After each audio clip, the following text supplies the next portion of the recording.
Now at 6, new video sheds light and clarity on the moments 12 people were stabbed at a Salem shelter. Plus, a mass shooting at a local mall foiled. There were 3 firearms seized, multiple boxes of various types of ammunition, 4 knives. How the FBI says it caught a teenager before he could carry out an attack. Then, an update on an asylum seeker arrested at a Portland courthouse, why her deportation is now on pause. And later, a huge weekend for fans of the Goonies. We wanted to continue to embrace it and kind of keep the magic alive. How Astoria is celebrating 40 years since the treasure hunt began.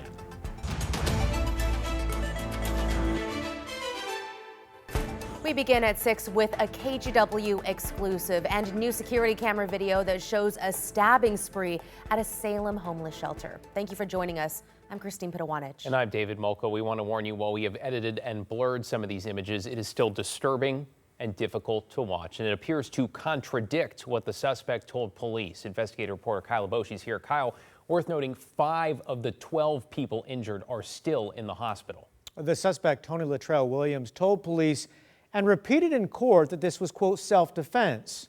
But the video tells a different story. Sunday, June 1st, 7:20 p.m.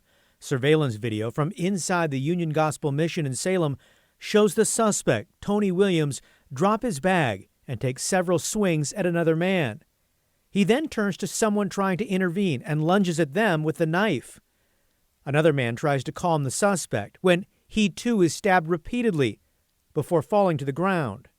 Williams continues to stab him even as the man gets up. The suspect then runs away, leaving behind a bloody crime scene and several victims suffering serious stab wounds. Outside the shelter, police say Williams stabbed others. In all, 12 people were injured. Officers arrested Williams nearby and say they recovered an 8-inch knife. He's charged with attempted murder and assault. Court records show the 42-year-old has a history of mental health issues and violence, including at least 3 prior cases in Deschutes County involving knives. Following his arrest in 2016, Williams was sent to the Oregon State Hospital for treatment after a mental health expert found him unfit to proceed. Over the next 9 years, he'd be in and out of mental health programs between arrest and jail, a cycle that continued Sunday, following his arrest for a stabbing spree at a homeless shelter. As for those 12 victims, 5 of them remain hospitalized, 2 are in serious condition, and 3 are listed as stable. Yeah, hoping the people who are hospitalized make a full recovery. Thank you, Kyle. Now at 6, the FBI has thwarted what it is calling an imminent plan for a mass shooting at a local mall. The FBI says the suspect is a teenager and was targeting the Three Rivers Mall in Kelso. A warning, some of the details are disturbing. Here's John Adams with the story. We know the teen was arrested on May 22nd, just days after posting plans of the attack in an online chat room. At a Thursday afternoon press conference at Portland's FBI field office, agents announced the arrest of a Columbia County teen they believe was set to carry out an attack at the Three Rivers Mall in Kelso. Agents say detailed plans of the attack were posted in an online chat group on May 17th. A plan to use an improvised explosive device known as a chlorine bomb to cause panic and then shoot mall patrons. The plan also included shooting people coming out of the Regal movie theaters. The Portland FBI received a tip about the plan on May 19th and was able to identify the teen the next day. They were arrested at their home on May 22nd as law enforcement conducted a search warrant. There were 3 firearms seized, multiple boxes of various types of ammunition, 4 knives. Agents also seized clothing detailed in the plans to be used in the attack, plus 5 digital devices. This case had every indication that it was imminent, and we believe the FBI, along with our partners, prevented a tragic event in our community. As of now, officials don't believe the plan was racially or religiously motivated, but say the teen pledged their support to numerous online extremist groups. The Columbia County DA wouldn't rule out that others may be charged in the investigation. Additional information may come and develop as it does, and steps will be taken based on that information. According to the Columbia County District Attorney, the teen will be charged as a juvenile, not as an adult. In Kelso, John Adams, KGW News.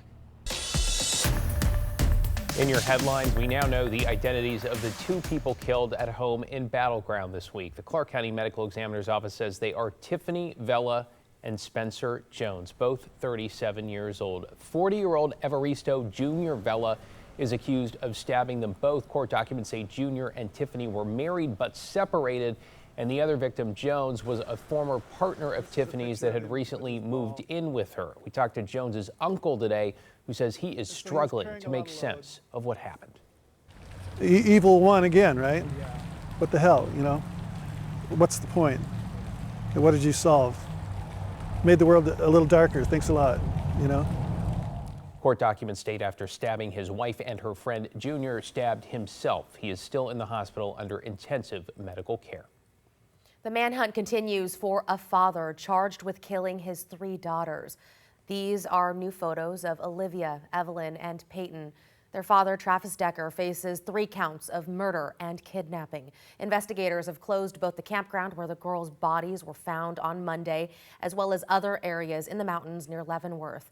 Emergency officials say that will last until further notice as law enforcement search for Decker. We'll keep you updated as we get new information.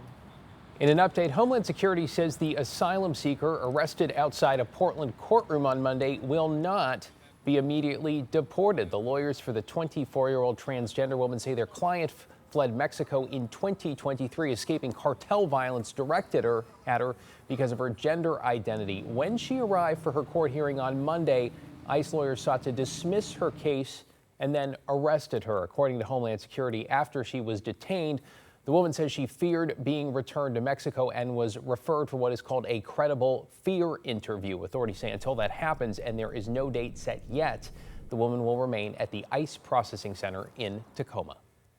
The Cowlitz County Sheriff's Office arrested a man they say tried to trade an illegal gun through Facebook Marketplace. Police got a tip from someone who said 40-year-old Jacob Dixon from Salem offered them a fully automatic submachine gun, a suppressor, and a motorcycle in exchange for an ATV. Dixon allegedly sent a video showing it was a functional, fully automatic weapon. Detectives and a SWAT team arranged a fake meetup yesterday and arrested Dixon.